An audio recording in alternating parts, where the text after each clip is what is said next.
Have you ever paused to wonder who you really are, beyond the labels that define you in the eyes of others? In the quiet moments, when the world fades away, do you recognize yourself? Or are you caught in the whirlwind of roles, expectations, and conditioning that society has placed upon you? Carl Jung, the brilliant Swiss psychiatrist, proposed that the journey of life truly begins when you find yourself. But what does that mean? Could it be that much of our lives are shaped by external forces, be a mask we wear for the world, which hides the deeper, truer parts of ourselves?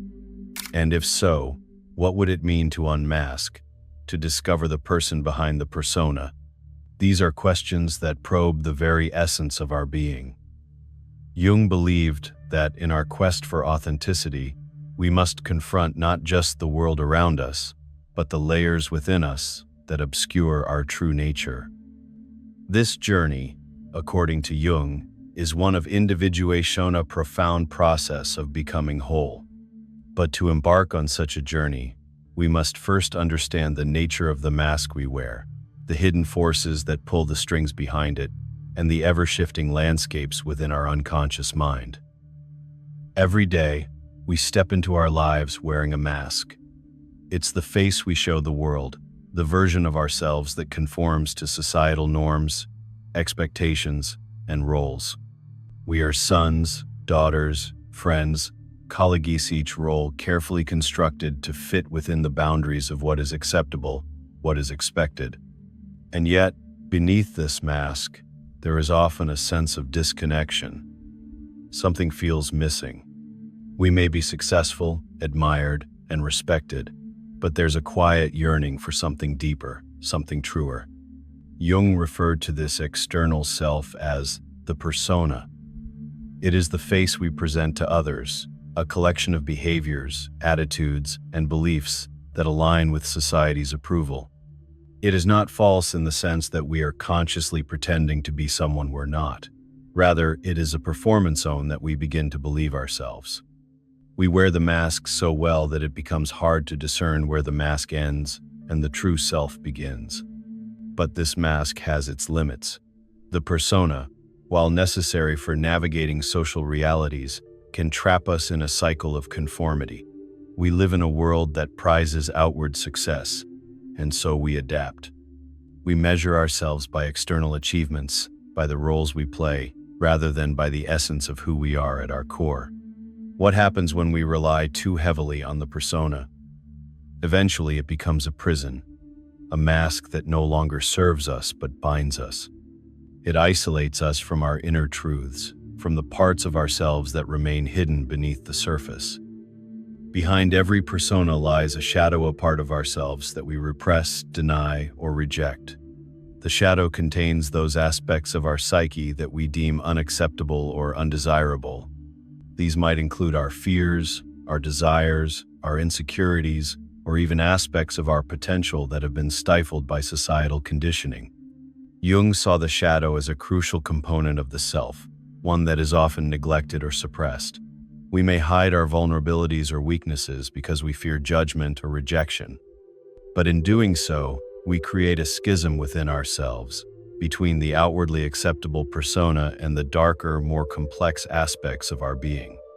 The shadow is not inherently negative, though it is often perceived as such. It represents the parts of ourselves that we are not yet ready to accept.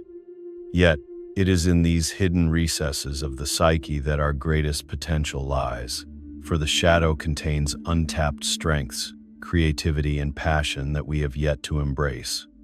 Jung warned that when we repress the shadow, it does not disappear. Instead, it festers in the unconscious, leaking out in unhealthy ways. We project our shadow onto others, blaming them for the very traits we refuse to accept in ourselves. We may become judgmental, critical, or defensive, yet in truth, we are confronting our own inner fears and unresolved conflicts. So, how do we move from this disjointed existence, this fractured sense of self? Jung believed that the key to true growth lay in integrating the shadow, not eliminating it. To integrate the shadow is to acknowledge and accept all the parts of ourselves, both light and dark. It is a process of becoming whole, of recognizing that we are not just the polished version of ourselves that we present to the world, but the full spectrum of our being. Facing the shadow requires courage. It asks us to confront our darkest fears, our insecurities, and our unacknowledged desires. But in doing so, we unlock our truest power. For when we embrace the shadow, we cease to be controlled by it. We no longer need to hide or pretend. We can begin to live authentically, in alignment with our deeper truths. As Jung once said, "The privilege of a lifetime is to become who you truly are." But that privilege comes with a cost: the willingness to face our own darkness, to confront the parts of ourselves that we have long ignored or denied. But the shadow is only one part of the unconscious. The unconscious, in Jungian terms, encompasses all the thoughts, memories, and feelings that we are not consciously aware of. It speaks to us through emotions, patterns, and dreams, revealing truths that our conscious minds cannot yet grasp. Most people avoid the unconscious. It's uncomfortable to look within, to face the truths that lie hidden beneath the surface. We distract ourselves with the noise of the world's social media, entertainment, the endless barrage of stimuli that pull us away from ourselves. But by avoiding the unconscious, we cut ourselves off from the very source of self-knowledge and transformation. Jung believed that understanding the unconscious was the key to self-discovery. It is through the unconscious that we begin to unlock the deeper layers of our being. Our dreams, for example, offer a direct line to the unconscious, revealing symbols, archetypes, and insights that guide us on our path of individuation. To begin to understand the unconscious, we must slow down. We must quiet the external noise and listen to the subtle whispers within. It is only in the stillness that we can hear the call of our truest self. At the heart of Jung's philosophy lies the concept of individuation, the process of integrating all parts of the self into a harmonious whole. Individuation is not about achieving perfection or becoming someone else. It is about becoming fully and authentically yourself, embracing both the light and the dark aspects of your nature. The journey of individuation is not linear. It is a lifelong process, marked by moments of growth, insight, and transformation. It is not always easy. It requires us to confront uncomfortable truths, to break free from the conditioning that has shaped us, and to step into the unknown. Yet, in this journey, we find our true power. We discover the deep well of creativity, resilience, and wisdom that resides within us. We become aligned with our deepest purpose, no longer swayed by the expectations of others. In the process of individuation, we come to realize that there is no fixed, rigid self. The ego, that false sense of identity, is but a fleeting construct. True selfhood is ever-evolving, fluid, and expansive. As Jung said, the most terrifying thing is to accept oneself completely. And yet, when we do, we unlock the freedom to become all that we are meant to be. Jung also introduced the idea of archetypes, universal, primordial patterns that reside in the collective unconscious. These archetypes, such as the hero, the shadow, the anima, and the animus, represent fundamental aspects of the human experience. They are the symbols and stories that have appeared in myth, folklore, and religious traditions across cultures and time. The hero's journey, for example, mirrors our own path of transformation. Just as the hero must face trials, overcome obstacles, and confront their own shadow, so too must we embark on our own inner journey of self-discovery. The anima and animus, feminine and masculine energies within each of us, play a vital role in the individuation process. Wholeness is not achieved by suppressing one side of our nature, but by balancing these energies within ourselves. This harmony allows us to transcend the rigidity of societal definitions of gender and identity, embracing a more nuanced, more authentic version of who we are. One of Jung's most profound insights is the realization that the self is not static. The ego, with its rigid sense of identity, creates the illusion of permanence. But in reality, we are always changing, always evolving. This idea can be terrifying.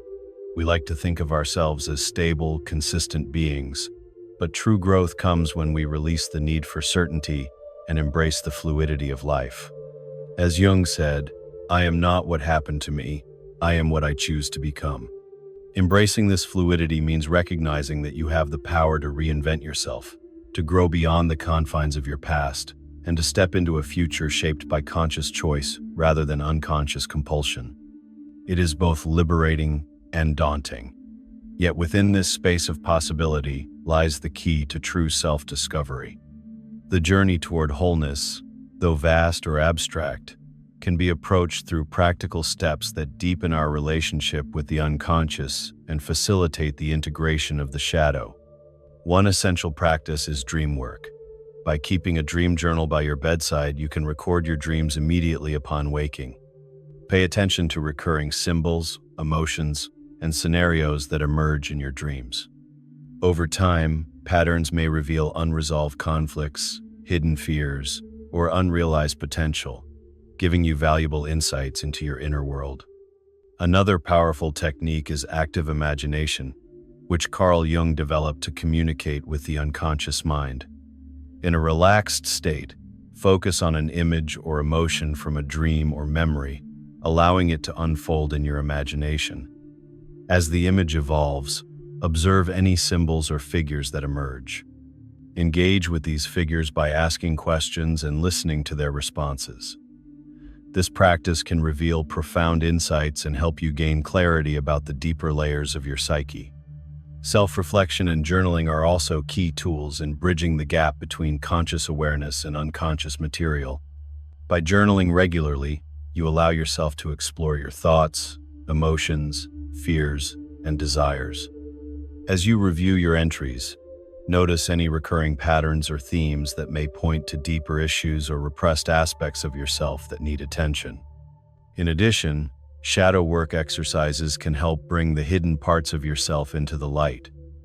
For example, one exercise involves making a list of qualities in others that irritate or anger you. Reflect on how these traits may exist, unrecognized or unaccepted, within yourself. This simple yet revealing exercise helps identify projections and gives you the opportunity to reclaim disowned parts of your personality.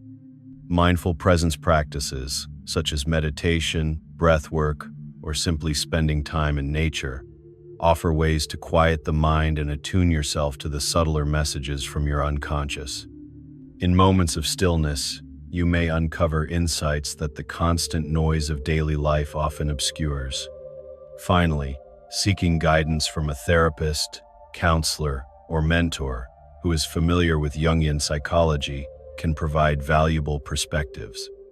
Sharing your experiences with someone who can offer objective feedback helps you navigate the complexities of inner exploration and ensures that you are on the right path toward integration and wholeness.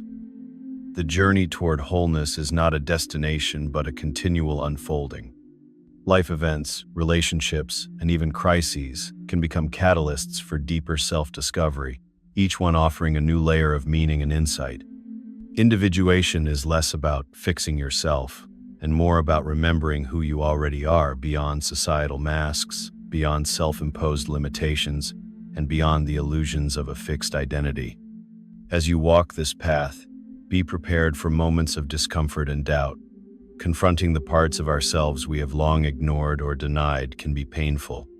Yet it is through this process of confrontation and acceptance that true transformation occurs.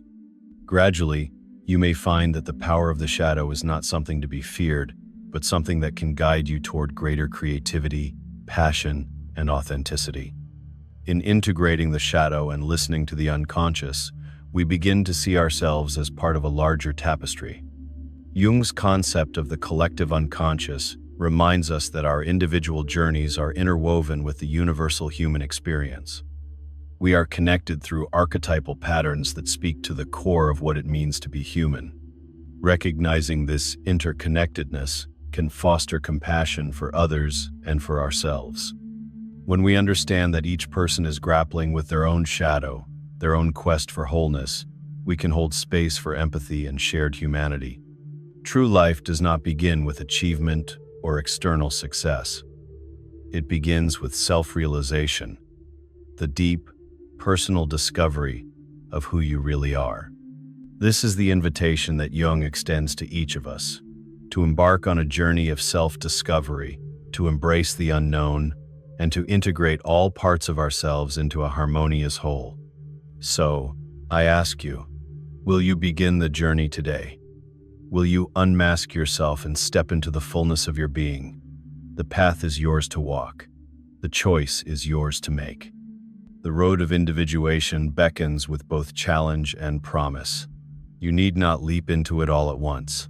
Small steps taken daily can eventually alter the course of your life. As you peel away the layers of conditioned identity, you reveal the luminous core of who you are, ever evolving, yet profoundly real in its authenticity. May you find in this exploration the courage to face your own depths, and may each discovery lead you to an ever more expansive understanding of yourself and your place in the grand dance of existence.